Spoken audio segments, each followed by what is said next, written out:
Medanta hospital Lucknow के डॉक्टरों ने एक बार फिर अपनी अद्भुत चिकित्सा क्षमताओं के जरिए न केवल 25 सप्ताह की गर्भवती नूरी बदला हुआ नाम का समय से पहले प्रसव कराया बल्कि मां और बच्ची की जान भी बचा ली। शालिन बदला हुआ नाम, जो जन्म के समय केवल 685 ग्राम वजन की थी, पूर्वी उत्तर प्रदेश में सबसे कम उम्र की और सबसे छोटी समय से पहले जन्मी बच्ची है।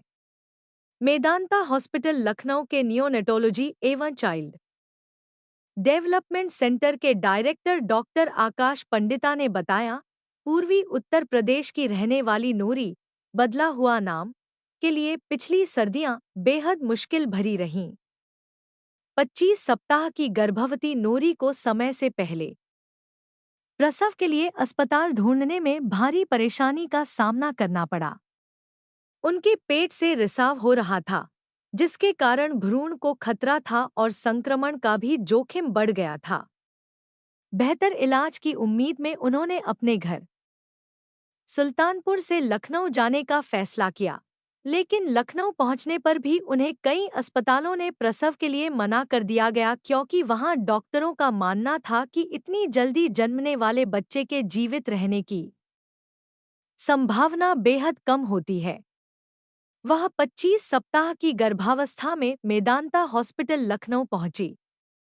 यहां डॉक्टरों ने उन्हें परामर्श दिया और सकारात्मक परिणाम की उम्मीद के साथ आश्वस्त की कि मां और बच्चा दोनों सुरक्षित रहेंगे।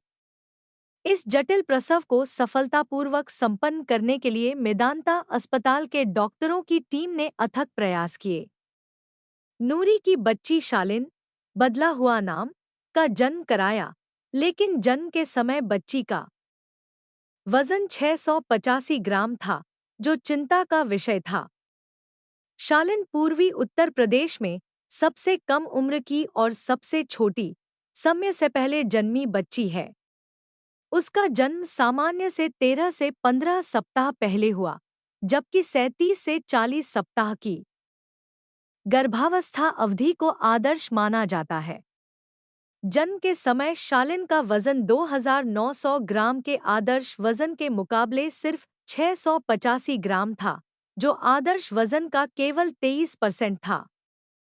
25 सप्ताह के अल्पकालिक गर्भावस्था में जन्म लेने के कारण उसके अंग पूरी तरह से विकसित नहीं हुए थे।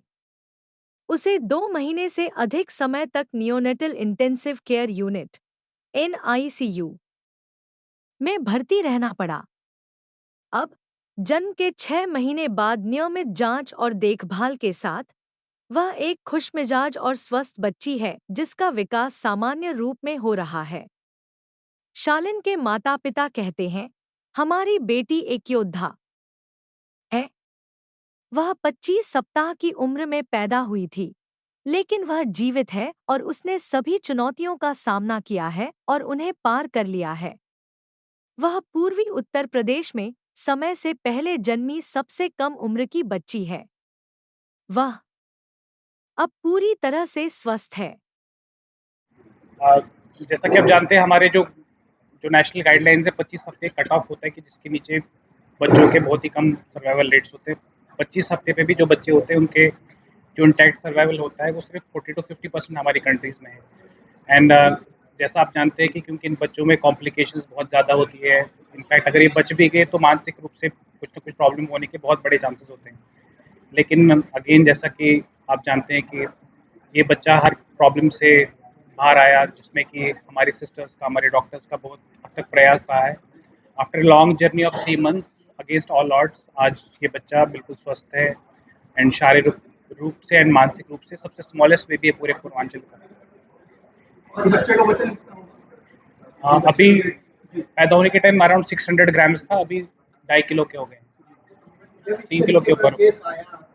तो किस तरीके से उसको जो है तैयारी के साथ सबसे इम्पोर्टेंट होता है कि पेरेंट्स को कन्विंस करना, बिकॉज जैसा कि वो पढ़ते हैं आजकल गूगल में या सब टाइप करके देख लेते हैं, तो जब इतना सिर्फ चांसेस ही सर्वाइवल 40-50% हो, उसके बाद भी सर्वाइवल के बाद कॉम्प्लिकेशन रेट हाई हो, तो काफ़ी माता पिता काफ़ी डरे होते हैं बेसिकली। इतना छोटा नहीं, मतलब कि जो 600 ग्राम और 25 वीक्स, इतना स्मॉलेस्ट बेबी है जो सरवाइव किया है विद इंटैक्ट सर्वाइवल, यानी कि नॉर्मल डिस्चार्ज भी हुए हैं, मानसिक रूप से शारीरिक रूप से स्वस्थ भी है। बच्चे के साथ टीचर इनके लिए स्पेशल रखा गया था जिसमें इनके लिए स्पेशल तरीके से भोजन बनाया जाता है।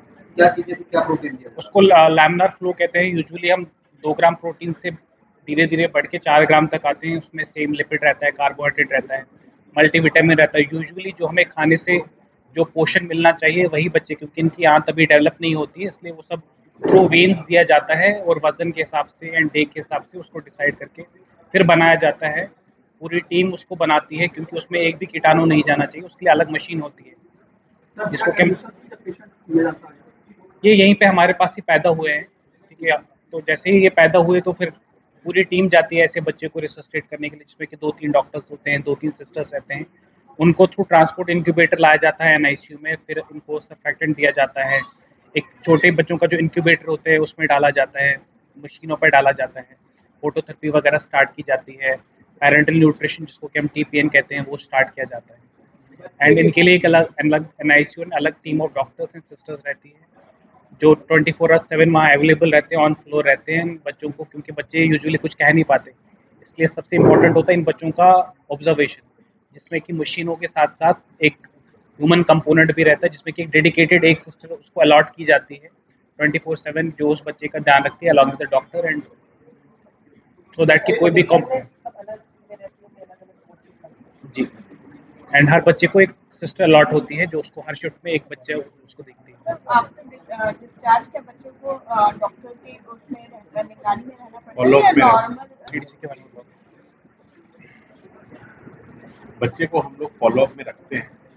फॉलोअप में रखने का मतलब ये है कि बच्चे का न्यूरो डेवलपमेंट, उसका मानसिक विकास कैसे हो रहा है, प्लस उसके साथ साथ आँख में आरोपी एक होता है प्रीमैच्योर बच्चों में, उसका हमें प्रॉपर फॉलोअप करना रहता है कि आरोपी डेवलप ना हो, जिससे उसकी रोशनी अच्छी बनी रहे।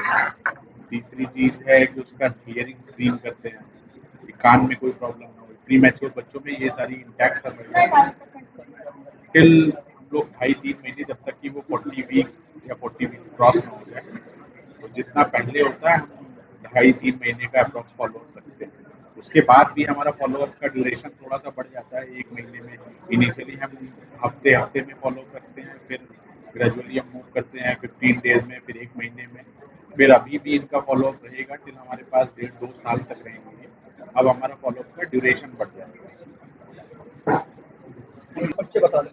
मेरा नाम सैयद मोहम्मद सलमान है, मैं सुल्तानपुर से। अच्छा, क्या कंडीशन रही जो जानता आपको आना है? क्या दिक्कत है?